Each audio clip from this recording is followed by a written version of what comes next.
Commons is sometimes described as a community gathering space that brings together programs, services, and technology to support student academic success.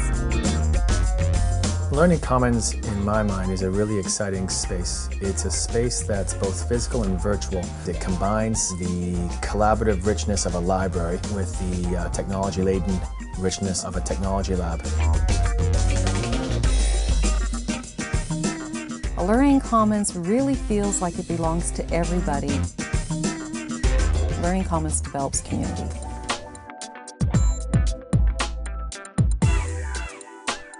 The Chapman Learning Commons has been packed with students almost full-time since we opened in 2002. The Learning Commons is meant to support a variety of learning activities that could be writing support, tutoring, technology help, and workshops, and it often blends face-to-face and online learning activities. This space typically includes a lot of computers with multimedia software. It would have group study space, movable furniture. We really look at not just providing services, but providing services in the context of the student experience. We will look at the hills and valleys for a student. If they're in the bulk of midterms, we think about what support resources do we have to provide. If it's a stressful period, what does that do to influence our programming? Learning Commons programs and services are driven by student needs. And in the Chapman Learning Commons, that means that we're not just programming for students, we're actually involving students in the decision-making process. Well, a common feature of Learning Commons is peer-led learning initiatives. Most of our services are driven by students, whether it's the tutoring or the writing support or our help desk. The students shape all of the content on our website, and we also have a student advisory committee that guides staff on the decision-making process. Learning Commons has really greatly affected my university experience. I started out being one of those students who would just show up every day, go to class, go home, repeat, to being someone who's really anchored in the university community. Working as a Learning Commons assistant has been so much more than just helping people at a desk. I've really learned a lot about all the university has to offer and also how much that I can partake and give back to that part of the university. Learning Commons are key in changing the educational approach in high schools.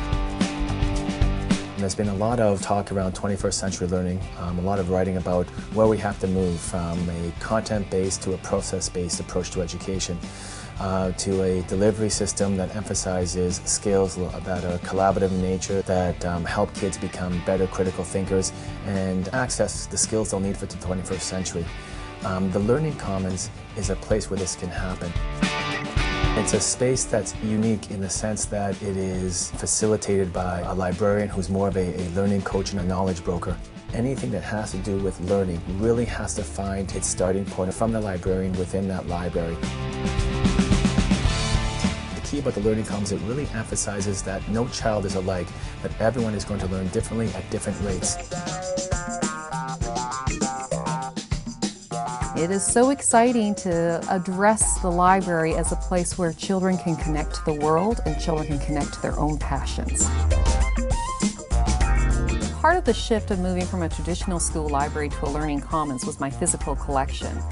I weeded extensively. Anything that had been sitting on the shelf for 10 years and had never been checked out, it was gone. I needed to bring in things that allowed children to develop teamwork and leadership skills and to solve problems, but through play. So I bought a Lego table, I got a train set, a doll house, a medieval castle. Using the smart board, I tried to find different units to teach the children that were child-centered. Once children are capable of reading at a grade 5-6 level, we move them on to the digital library. And using the digital library, students are able to access information that they need that is new and it hasn't been sitting on a shelf and becoming stale. I would see Learning Commons just to continue to evolve in response to advances in technology and in response to student needs. The evolution is for more and more student involvement and input in shaping their learning experience, so being open to creating that experience for students. The most successful aspect of a Learning Commons is an emphasis, a focus, and appreciation upon an inquiry-based approach to learning, not only to learning, but to life. Education is changing because we have a lot more freedom in discovering our own answers and making our own questions. A Learning Commons allows us to meet with the people we wish to meet with in an area that provides us with the tools to find the answers.